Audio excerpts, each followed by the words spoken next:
Have you ever gotten a little lost in a neighborhood where all of the houses look a little too much alike? Not just the houses, the yards and the streets, everything. I love those places, not because they're great, but because they're miserable. Housing today is very much like the computer industry was in 1975. A little bit too much going on the high end, not enough going on in the low end, and completely ripe for new ideas and disruption. What's different this time? Well, housing is 29.5 times bigger than the internet. Add energy, transportation, and food, and as I explained in episode 8, you get something that's 77 times bigger than the internet. It's the greatest business opportunity of all time. In episode 2, I talked about how, in order to end the mass extinction, which will inevitably include us, we need to use 20 times less land, resources, and energy than we do now. That's a 95% reduction. Are you skeptical? Well, that does sound like the worst kind of lifestyle diet, but that's the old way of thinking. In episode 5, I talked about how the whole point of design is to resolve false dichotomies. So right now, let's design a neighborhood that's many times better for the planet and many times better for people. To accomplish that, all we'll need is a little trick you encountered in grade school. Cities, designed like modern Edens, for economic and ecological abundance. I'm Kev Polk, your guide to Edenicity. Welcome to episode 9. By the time we reach the end, you'll understand the power of factoring in design. We'll explore its power in 3 case studies, then discover through a worked example how it can dramatically improve the performance of a small housing development, both for the developer and for the residents. In episode 5, I made a series of observations on how to design for greatness. Observation number 4 was that design factors redundant elements. In other words, you can measure the quality of a design by how well it factors long-standing redundancies. I promise to go into detail in this episode. Episodes 8 and 12 also provided examples of factoring a transportation system. Loop transit or even subways can move 250 times as many people, 5 times faster, while using 90 times less energy than your car. That already far surpasses the 20-time improvement we're looking for. But can it be done in real estate? Tesla Incorporated CEO Elon Musk has used factoring to disrupt the auto, aerospace, and energy industries. As we'll discover in a moment, factoring is very popular in the software industry, where Musk launched his first 2 companies. But it's an essential tool to massively improve the performance of any industry, especially housing. This is exciting news for several reasons. First, residential real estate is a much bigger slice of the economy than the internet. Second, there's a housing shortage and millennials are not happy with existing choices. And third, a factored design tends to be much greener by dint of its efficiency. This is how higher profit margins can work hand in hand with smaller ecological footprints. A growing number of projects has even increased land values and incomes by healing past environmental harms. I'll discuss those in future episodes. Let's start with how factoring works. You first encountered factoring in grade school math. It may have seemed like a strange game where you break apart numbers and put them back together again. Something like x times a plus x times b equals x times the sum of a plus b. In this expression, x is the common factor of x times a and x times b, so x can be factored out. Your teacher may not have mentioned how useful this can be in the real world. As a kind of a trivial example, just imagine things like batteries, candy, toilet paper, beverages, things that are sold in packs of 2, 3, 4, 5, 6, and so on. So imagine you go to a store and you buy 6 4-packs and 6 3-packs of something. Now, how many do you have? You could just do 2 multiplications and add them up. 6 times 4 is 24, 6 times 3 is 18. Then you hold those numbers in your mind and add them. 18 plus 24 is 42. But it's actually easier to group the packs first and then do just 1 multiplication. 4 plus 3 is 7, then 6 times 7 is 42. Simple as that. The second method is better because addition is easier than multiplication. Anything you can count, you can factor, including bricks and mortar. That's right, you can factor reality. Here's the recipe. Number 1, look for patterns. Number 2, group repeated elements. And 3, profit. Let's take these steps in detail. Step 1, looking for patterns. Patterns are elements that repeat. So an element in math is a number or a letter, and you'll find them in expressions like ax plus bx plus cx. And as we just did with our packs of batteries or what have you, we factored out that x. Here's another example. Compute the running sum of a times b times x plus c times d plus x plus e times f times x for 100 values of x and constants a, b, c, d, e, f. And this is really a very typical thing that you run into in computing all the time. Step 2, combine redundant elements. Did you notice how in each case, it's just the x that repeats? That's the common factor in each term of the expression. Once you've found the common factor, you can simplify the expression so that nothing repeats. The first expression now reads x times the sum of a, b, and c. In the second example, typical of a loop of computer code, we can pre-compute g equals a times b plus c times d plus e times f before the loop, then sum the 100 values of x, and then just multiply that by the constant g. Now all the expressions are factored, meaning nothing repeats. Okay, what's next? Oh yeah, step 3, profit. This step involves taking stock of what factoring saves you. Let's start with the obvious application, software. Computers without specialized hardware can take a lot more time to multiply and calculate exponents than they do to simply add two numbers.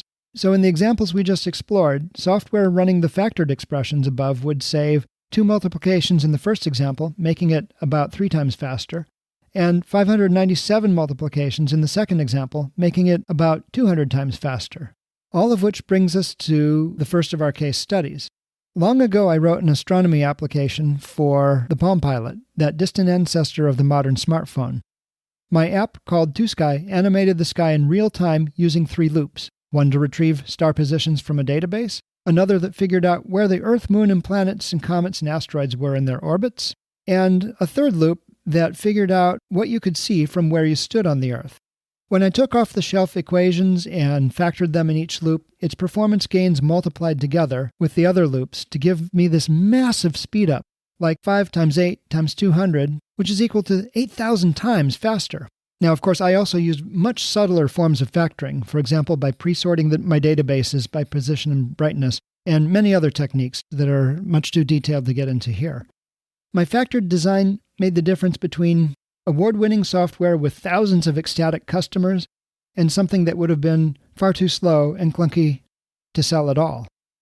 Now here's the kicker. I wrote TwoSky for devices 1,000 times slower than even the dumbest of today's smartphones, with 1,000 times less storage. Yet it still ran as smooth as today's smartphone astronomy apps. Some of them may even use bits of my code. You're probably thinking something like, yeah, but that's software. Here in the real world, actually, in the real world, factoring works exactly the same. Opportunities to factor abound, and it can blow the lid off your product's performance. All right, let's go to our second case study, SpaceX. Rocket technology took a giant leap forward when SpaceX started 3D printing major components of their engines. Now it's routine. Before they did this, rocket motors were made of many metal parts bolted or welded together in hundreds of places. Each bolt or weld was an opportunity for the rocket to break under heavy load, so they were reinforced, adding a lot of weight. Engines could have part counts in the hundreds to thousands. The 3D printed Merlin 1D engine cut the part count way down, resulting in a thrust-to-weight ratio of 181. That's astonishing because, for decades, the best ratio rockets could manage was about 77. What SpaceX did was like entering a 100-meter dash, where the world record has stood above 9.58 seconds for decades, and running it in 4.08 seconds. By the way, this design also dramatically reduces opportunities for manufacturing defects and the subsequent need for inspections, all of which paves the way toward lower cost and reusability. Reusable rockets factor out the expensive equipment that is usually discarded with each launch, which could ultimately reduce the cost of space access by 2 orders of magnitude. All right, final case study, Tesla Inc. An internal combustion engine has something like 2,000 moving parts, while Tesla's electric motor has about 20. Now true, its typical battery pack has 7,000 cells, which would seem to be a problem, but these are like the transistors in your cell phone, mass-produced with painstaking automation and quality control to minimize variation and therefore the chance of failure. They're designed to function as a single, reliable unit, much like your entire smartphone or the car's built-in computers. By the way, those computers allow the manufacturer to update the handling and other performance aspects of the cars via wireless software updates.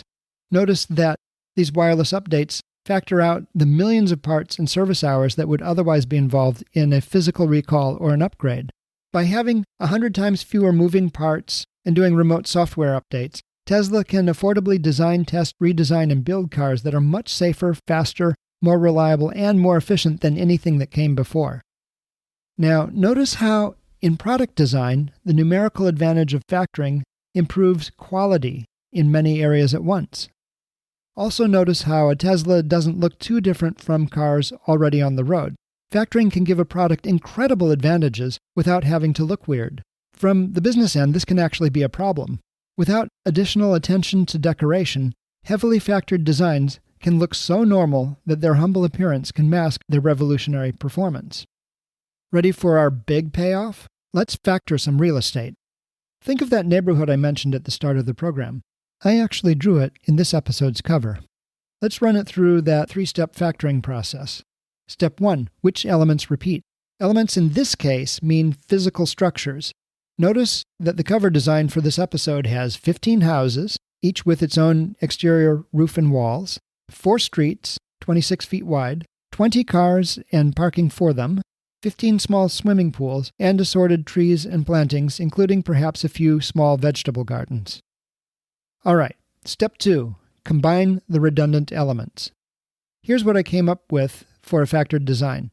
It's actually the building you see in the foreground of the Edenicity Season 1 cover art. This in turn is actually kind of an early outtake from the reference design that you can download at edenicity.com.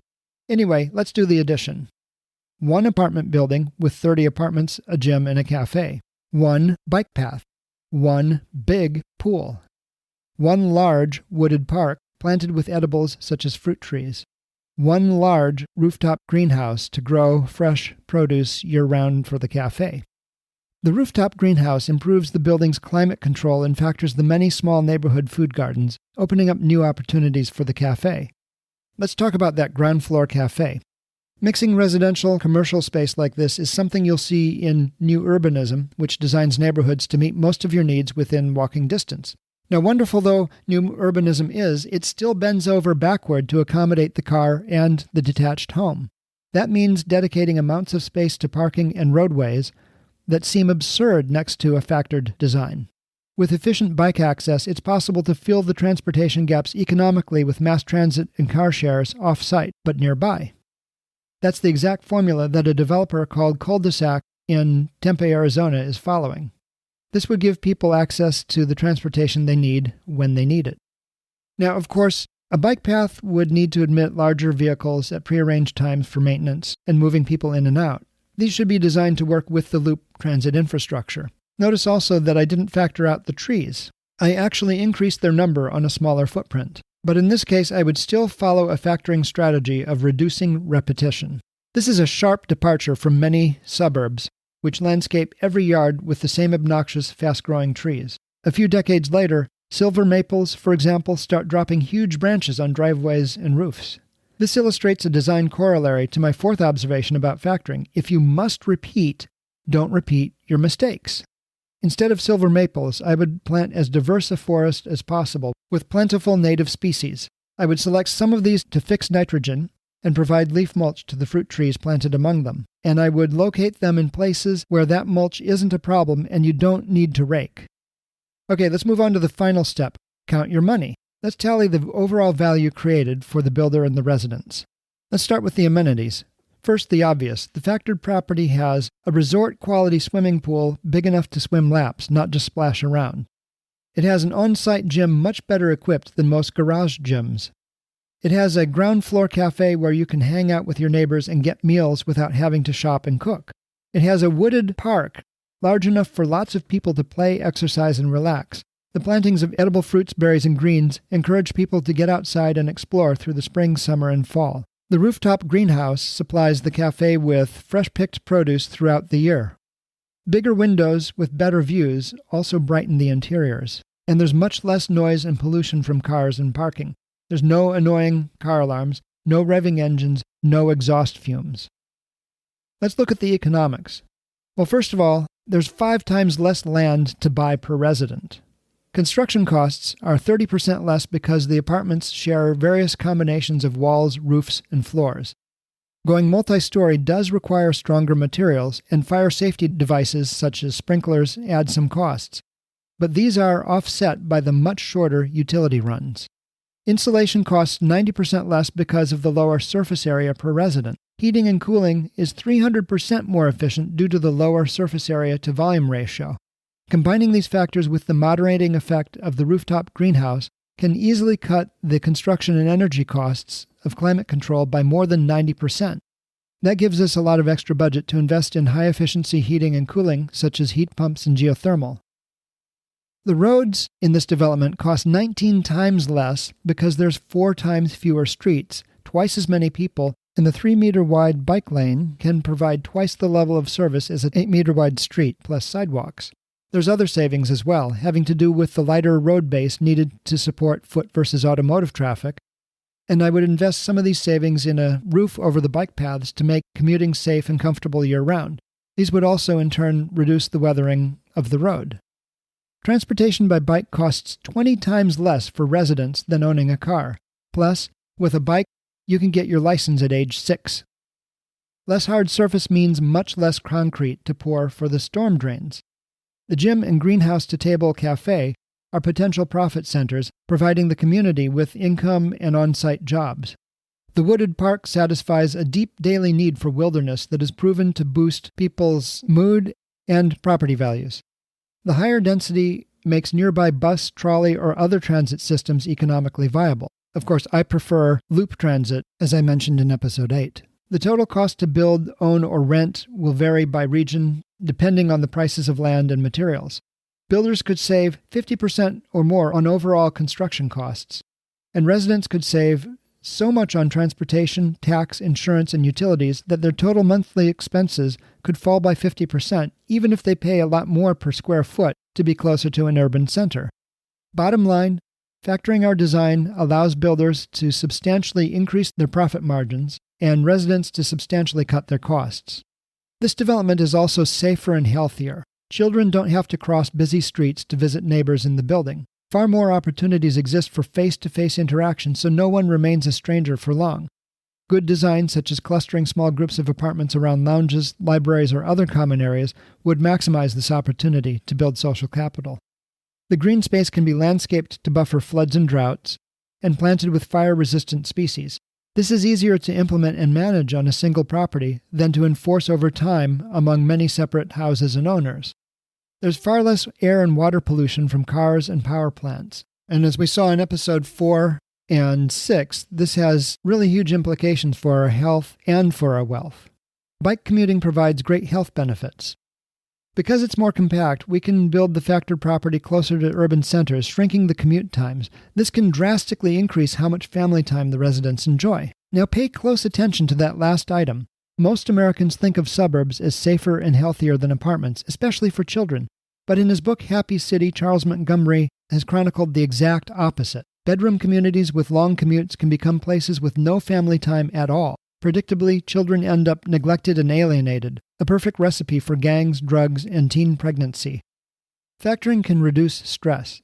Now, I realize that many people will think of apartments as a big step down from the suburbs. They worry about noise and crowding. My numbers assume that the apartments provide the same area per resident as the attached homes, and that the common spaces are large, so they won't feel crowded. I've lived in many apartments over the years, and the noise depends on build quality and location.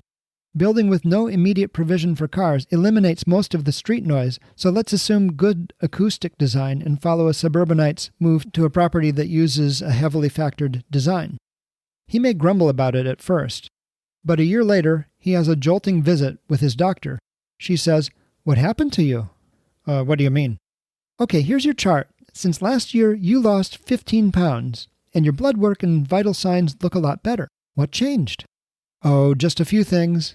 Now he commutes by bicycle, which builds exercise into his day, has time for daily walks with his kids in the forest. He dines with family and neighbors in a garden-fresh cafe. He worries a lot less about crime and family drama. Yeah, you're probably thinking, but will people actually buy it? I've obviously designed this property to be really green. It uses a small fraction of the material and energy required to build and maintain a suburb. It also offers vastly more opportunities to interact with people as well as gardens and wildlife. Now let's face it, that sounds pretty hippie. The problem is, in America, hippie sounds down market, probably because the counterculture and the Back to the Land movement were all about renouncing materialism. Well, today, green is gold. I discovered that firsthand when my neighborhood's green reputation propped up my home's value during the housing crash of 2008, and I've confirmed it through additional research and travel, which I'll discuss here soon. The bottom line is that a housing project that uses factored design will cost the developer much less to build and command a much higher price per square foot than traditional detached housing. For the buyer or tenant, it offers a much higher quality of life than a suburb at substantially lower monthly costs. And that's just the tip of the iceberg. As part of a larger development, such as Edenicity, this project would present many additional opportunities to factor the design of energy, food, retail, transportation, entertainment, and numerous other systems. Each factor would expand a developer's ability to offer better living experiences at higher profit margins with less harm to the earth. This is how it's not only possible to cut our consumption, energy, and land use by 95% or more, but how it would offer incredible quality of life. Last night, I went for a walk in a forested park in the city, but the noise from traffic hundreds of meters away drowned out the song of the robins. I can't wait to build something better, where the cars lose and the birds and the trees and the bicycles win, and so do we. All we need are some design tricks we learned in grade school and the courage to actually use them. If you enjoyed episode 9, please be sure to subscribe so you don't miss a show. And please join me next time when I'll explain how to make our urban deserts greener and richer by massively expanding the commons. I'm Kev Polk, and this has been Edenicity.